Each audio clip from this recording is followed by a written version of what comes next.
Greetings, everybody. Welcome back to Stacking Stupid. I'm your host, Brian Anderson. Today, we're going to tackle another fun foundational concept: opinions. And at the core of so much of what's going on is it's election week. Okay, so here, you have an idea, and there's a difference between, like, let's say on one end you have a subjective opinion. Okay, and then you move down. Maybe science, hopefully, thinking, logic, information, accumulates, and then you kind of have something that's close to a fact. Like a fact might be, gravity, the force, the pull of gravity. Okay, if we didn't have a really good understanding of it, we would have a difficult time, launching a satellite into space, okay, and getting it in synchronous orbit. So we clearly understand very well how gravity works. It's not an opinion, okay? And the difference really between, an opinion and a fact is really the information, right? Okay. So we all have a billion opinions on a billion, maybe even a trillion, on topics all over the place. And what I keep seeing, and obviously right now in our current society, you see the echo chamber effects of social media, whether it be Facebook or Twitter or what are some of the newer ones like TikTok and Snapchat, where people are just finding things that reinforce their own opinions. That's not, it is gathering some information, but if you're just hearing the same information back to you, then you didn't learn anything new, and if your information was suboptimal or wrong to begin with, then all you did was reinforce wrong. Okay. So let's put a pin in that. We're going to come back to why this is so important.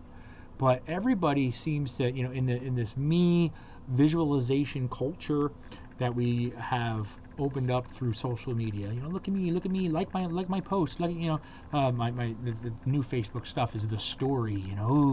Brian's story. What was maybe today I'll have Brian recorded another video on his story. So it's all about me, and it's not about the discussion. It's about almost this one directional, and then combine that with the fact that we all have opinions on everything, whereas then we're getting reinforced that our opinions are not being challenged. Does that make sense? So our opinions are not being challenged, and hopefully it's self-evident why this is so dangerous, because now all of a sudden you had some opinions that maybe were not really true or not really well thought out or logical or rational, or maybe parts of it would probably be more realistic. So we all have opinions, right? And if you think we'll use, election was Tuesday, so we all have an opinion of who to vote for, right? And I want you to think about this. Like, we are actually hating other individuals because they have a different opinion than us. That is nonsense. That is so irrational. Okay? At least the topic's important. The future leader of the USA, which is a pretty big global topic. But the concept that you would hate another individual because you like chocolate cake and they like vanilla, that's insane. Just grow up, man. All right, so we all have these different opinions, and what we need to do is find ways to talk and share and respect each other's opinions, okay? And I think the fundamental core of that evolution is understanding that it's not about you. It's about the space between you and the person you're communicating with, your audience in this case, and finding common ground between the two of you. If you're just going to talk at somebody and never listen, if they have any backbone and self-esteem, they're going to stop listening. They're going to go away because you're not making any sense. You're not adding to their story. And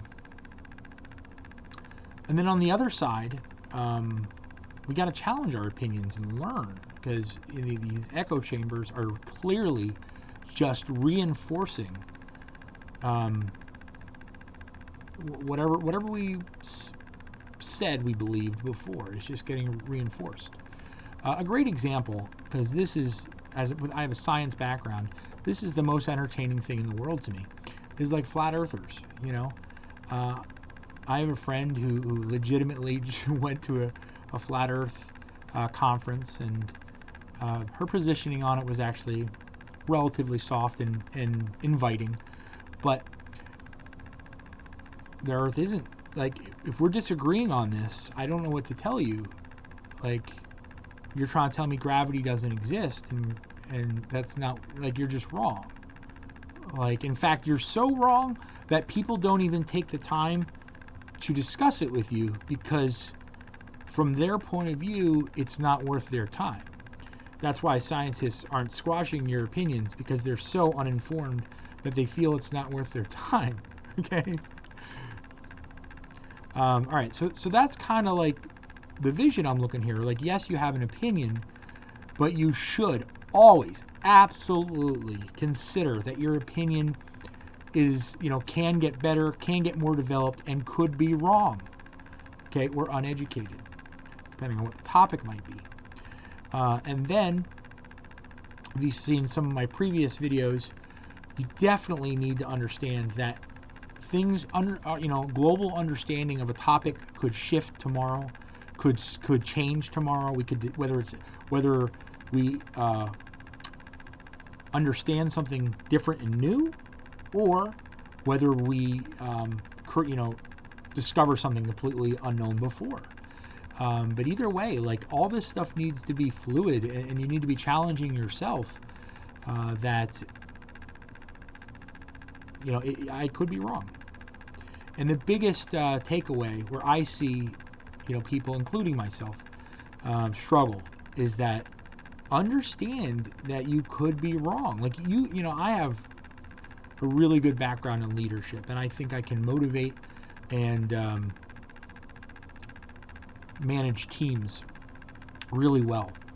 But the second I stop trying to think I can do better, or learn, or try a new technique and acquire mastery of that, the second I stop doing that, I've just become worse. And if I do that for a long enough time, I'm going to stagnate and not be anywhere near as talented as I think I am. We all have our opinions. Let's see if we can sprinkle on top of those opinions respect of other people's opinions, and a desire to meet in the middle when we disagree with somebody. Try and understand why they have their opinion. If it's something simple like, what's your favorite color? Well, it shouldn't bother you that your favorite color isn't my favorite color. If it's something a little bit more diversive and big picture or hot topic, like politics, try and understand that, realistically, it's probably a lot of their life and the information that they've seen is building their opinion. And instead of hating them because their opinion doesn't align with your opinion, a way better way would be to try and understand why they have their opinion, and maybe you would get become a little bit more learned, or on the flip side of that, educate them. Hey, here's what I know, here's what I was able to uncover and understand, and here's why I am on the other side of this topic. And then by meeting in towards the middle, both of you guys grow as people, and you had the added benefit of absolutely not having the destructive, hate-filled gap between the two of you. Okay, so feel free to put down your comments, anything you have. Like I said, we're just kind of building some pillars of foundation. If I went on Facebook right now, a couple days after the election, I'm going to see, it's going to be so easy. I know so many people are like, I'm going off Facebook. I'm just tired of people talking about their opinions on the election, the election, whether it's, oh, you look, so-and-so cheated. Just think that through. I'm sorry, I'm going a little tangent, but bear with me. Come along for the journey. Like, you don't have any proof that they cheated, probably. Like, what you did is you saw a news clip somewhere. and you're assuming that they were accurate. Why? Why is that a fair assumption? There's plenty of fake news outlets out there. Like, why was your go-to it? Because it resonated with the narrative that you wanted to tell. Okay, whether it was Trump or Biden, like you wanted to come up with a reason to hate the other side, so you went on a witch hunt and found people that supported your idea that witch hunt. None of that's helpful. Okay, I suppose knowing if it's really factual for the people who identified it, that's helpful. What we do about it, that's helpful. But you just hating on other people and finding things to echo chamber and resonate with your narrative that you want to push is no better than the problem we're having in our media, where we can't get truth. What we get is spin and edited versions of the truth that just push a narrative that is clickbait. So in order to start building our foundation, to stop stacking the stupid, we got to address and understand that just because you have an opinion does not mean it's an informed opinion. And then if you took the time to create some information, obviously that's a gradient. There's going to be positions at that time where you're more informed than you were yesterday, but still not well informed. And then if you've done a ton of research, and if you're doing it the right way, you should be challenging both sides. You should be looking for information that discredits your point of view, so that way you can see if there's any validity in that, building a more and more informed opinion. So we're going to come back to that you want to have informed opinions. All right, so that's the wrap up on my opinions segment. It's going to be relevant as we start working through some of the bigger topics that I'd really like to discuss and try and unravel, that we understand that our opinions are not facts. And even if they are very, very well, like who knows, tomorrow we could figure out that gravity changed. Maybe we got a decimal point, a 0 turns into a 1, 8 decimals down. Like, I don't know. So we got to entertain that we could be wrong. And most of us aren't scientists, that we aren't like scientifically challenging this stuff. Somebody just said something that we liked, so we're like, yeah, that's right, yeah. Sorry, that is not a good foundational approach for an informed opinion. All right. Thank you guys for plugging in today with Stacking Stupid, and we'll be back. My goal is to try and put out content weekly, so take care.